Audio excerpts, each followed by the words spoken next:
Hey guys, so to continue on the series of carrying to Masters, yes, I've already hit Masters. Took me about a weekend. I want to say maybe anywhere between 20 to 30 games. I placed around Diamond 3, decayed to about Diamond 4, and here we are hanging out, playing with some Grandmasters, dominating even in Masters and Grandmasters, and rolling with it. So this is essentially where we're at. I am playing Muradin this game. Talk a little bit about how I play Muradin. We've already seen it in the Get Angry build. I thought that they would be nerfing this build, and they haven't yet. So it's still very, very strong for Storm League. I do sometimes change around a couple talents. For example, at level 4, I do sometimes pick Sledgehammer. The next game that I play, I actually do take Sledgehammer. This game, I take Reverberation. And my reason for picking Reverberation is if I can slow Imperious's attack speed, then it slows down his healing, it slows down his extra damage, his percent health damage, it slows down everything that he tries to do, which is why I like getting that extra 25% on the attack speed slow, and that extra just time on the slows in general, which is kind of nice. And there we go. We can always jump in, finish someone off with that damage over time. That's actually... from what I've heard anyways, that is Rich Hero that we just took out. If you guys don't know who he is, don't Google him. He's an interesting guy, but he is also a Grandmaster every season. So this is a game, high-level game, just to kind of show you guys how these play out. Start off, my goal in the early game is get as many stacks as possible. Try to get your stacks done so you can get more damage and you can get your pierce done. So I tend to usually sit in lanes for a long period of time, try to follow around beefy targets so I can get easy stacks, and we go from there. I try not to throw my E too often because I want to be using my E to get back into the fight. Or at least if I get thrown, I want to have my E available as an escape. So in this case, I should have taken that throw for Treebeard, and I should have used my jump to get out after that throw is over. It's pretty much what I should have been doing, but it's not a big deal. We're not getting punished too hard for it. I don't really want to be thrown over the wall here, but at the same time, I do still want to. And I can get one more stack there that I actually missed, but hey, it happens. This build really comes online about level 13 when you can really apply a lot of damage. Even level 7s is when it's a lot more interesting than it is right now. Early game, it's pretty boring, especially on Dragonshy. Right now, all we're doing is trying to stall them from getting anything, and we're just kind of hanging out. I try to regen off of second wind. I try to stall out 3 people as long as possible, and then when our team shows up, then I try to help them out a little bit, see if we can't get any... I could have jumped there, and I think a lot of people would have jumped there, but if you jump in that situation, you get thrown into tower range, and you die because you don't have an escape. Malthael's got top lane, we've got bottom lane, and we can sneak one person up there just to decrease the pressure that we have down here. But in general, I'm not too worried. I do need to eventually start regenning, so I'll hit a fountain, and I will try to take less damage so I can start regenning off of second wind. Right here, I mean, we see all of the enemies, so we shouldn't need to worry about getting anything. I do get thrown in. We get a kill just from them spreading some bombs. I didn't need to even jump out of that. I am going to go mid really quick just to double check that they're not getting it. And I'll regen along the way while I'm there. We're going to auto attack, keep regenning, and then we're going to head back down to bot lane and continue this control of this lane. We do have a Sylvanas, so we could honestly just stay bottom lane for a long time and just eventually just siege once we get a couple kills. Level 7, I give him the axe. Give him the axe. It's a really powerful talent that a lot of people underestimate how much damage Muradin can do with this, and you can trigger it yourself. Unlike a lot of the executioner talents, you trigger this almost 100% by yourself. You stun, you auto attack, use your W. All of those things can keep your auto attacks going and give him the axe increased damage. He throws me in, I hop out, we get a lot of damage, I can regen mine, he can't regen his, so pretty much just regen, and then we'll start pushing once again. We'll fast forward just a little bit.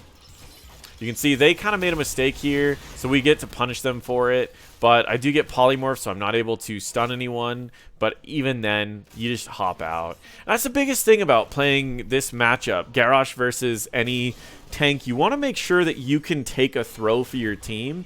If you can't take a throw for your team as Garrosh, then your team's going to get killed a lot. But if you can take the throw, then Garrosh actually becomes a pretty bad hero. So overall, we are going to be able to grab back this. This time around, we should be able to actually get the point. I can sit on this and hold it the entire duration that our team wants to go for DK. Top is going to be dealt with the entire time, and that's a great sleep dart. So that should be Sylvanas getting a dragon right now, and it is going to be really, really nice for our team. I can get one extra stack right here, but again, I don't want to use my E. I want to make sure that he doesn't throw my Ana, so I'm going to get real close to him so he throws me instead of Ana. Remember that he always throws the target that's closest to him. So if he's chasing after your Ana, even if you're behind him, you just need to be closer to him than Ana is. And you'll be able to eat the throw and then just hop back out. I can also get another stack here. Again, I just need to eat the throw for my team. And he ends up getting out. He doesn't even try to throw me. Level 10, I pick up Avatar. I just generally think Avatar is a great way to bait people into taking a fight they don't want to take, because you get really low, you pop Avatar, and suddenly they're not going to be able to get any kills. I also like Avatar in general just because survivability makes it to where you can run a squishier team comp.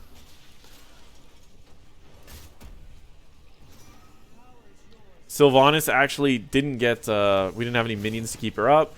So I did a stun, auto, auto, W, auto, auto, auto. And I could jump in, but again, I don't. I don't want to waste my jump for the chance of me getting killed for no reason. Now in this case, I can pop Avatar before he gets the taunt off, and I can jump away and likely still live through all of this. I'll even get an extra stun stack, but I do get taken out by that Zagara. I can't blame it on anyone but myself, because Ana threw a lot of heals in there. I don't really know why she went Eye of Horus, but I would have died a lot earlier if she didn't go Eye of Horus. Normally, if you have a Kael'thas and a Mephisto, not a Mephisto, a Malthael, you always go Nano Boost, because Nano Boosting a Malthael is pretty much just a free team fight win, especially against such a beefy team like this. So yeah, Nano Boost would have been pretty cool, but yeah, we're fine either way. Again, try to regen a little bit. Sometimes you need to take a couple steps back so you're not taking poke damage from the enemies, so you can get your regen activated. Remember, you have to not take damage for 4 seconds. I do end up taking out one of the Zag's things. This is something that I've been doing not enough this entire game. Right here, I go in here mainly just to get one stack of Q, but I don't even get that. He uses this, so I try to jump away. I get pretty lucky, to be completely honest. I was not planning that at all. Sometimes I will plan it to where I'll walk next to a wall so I don't get pulled all the way. This was not planned at all. I was trying to jump far enough away to where the range didn't work, but he got the pull before the range jumped.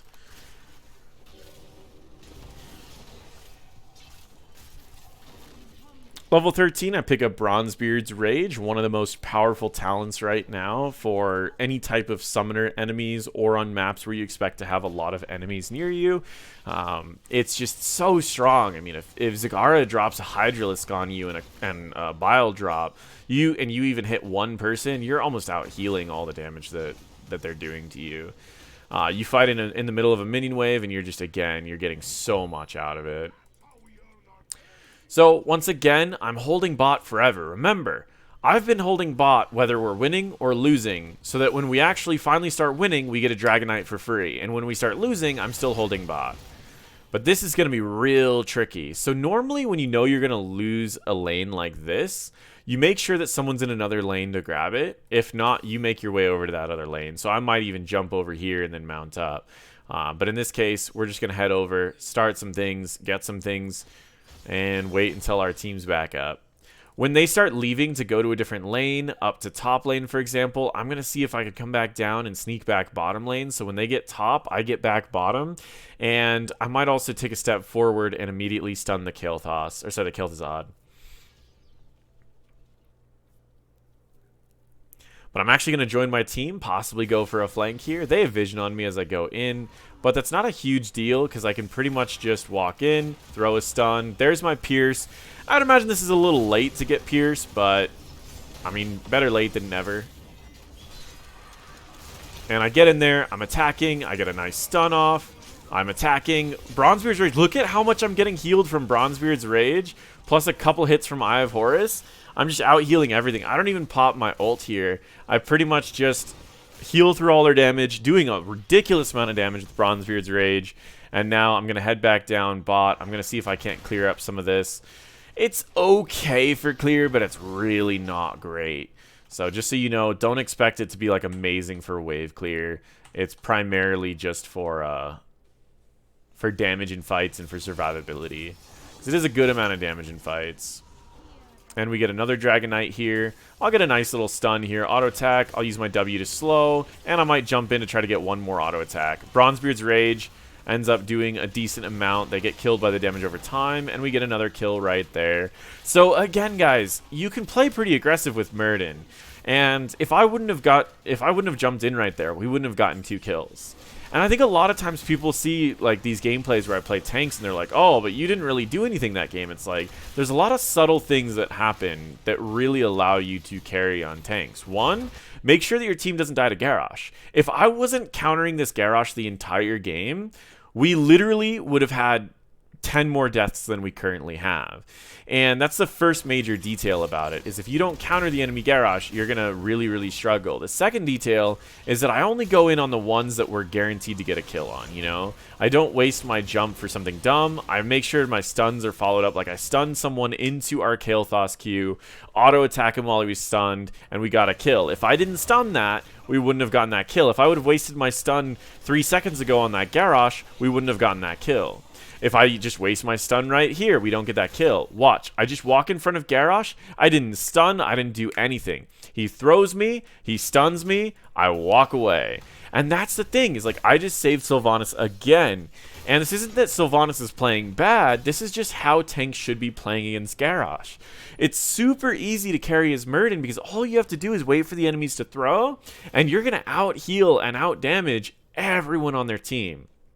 And so it's just, you wait for them to take dumb fights, and you just win off of those. You play smart, you wait for them to play dumb, and you just win. It's that easy. And I know it sounds stupid, and I know it sounds cocky, but that's literally how I play most of the tanks, honestly, is I just wait for the enemies to throw. This is a pretty sketchy fight. It was a great sleep, and look at that. Look at all that angriness right there. Look at all the anger healing me. I'm healing with so much anger right now. Bronzebeard's Rage is insane.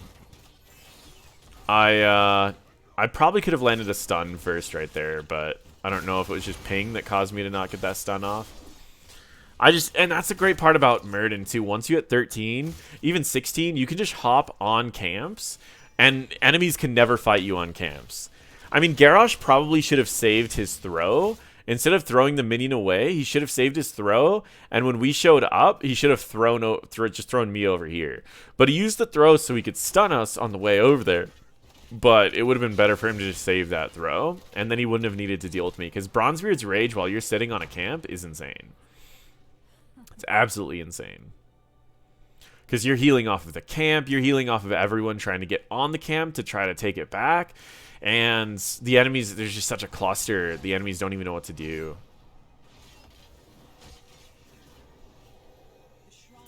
We've got camps pushing in every lane. We could probably just end if we can get 1 or 2 kills here. I don't really want to tank any tower shots. Looks like Malthael's like, he's just like, I don't even care. So again, stun, auto, W, auto. Lot of damage. I stun him again, auto, W, auto. Like, you can see how much damage I'm doing. I do pop Avatar and also Second Wind just to get back to full life. I can go in there, stun him. I didn't get the W off because I did get poly'd. If I didn't get poly'd, it would have been an easier kill, but we still got it, which is good. And now we finish off the game. So I've already talked about the Get Angry build. I'll go over it one more time. Perfect Storm. I do sometimes take Sledgehammer when I need to carry, and in fact, if you're carrying in your ranks, Sledgehammer is really good because you can do camps very quickly, and you can do a lot of siege damage to take out structures. So I did Reverberation to counter the Imperius this game, but Sledgehammer is a very powerful talent. Given the axe gives you all that DPS, allows me to really drop people.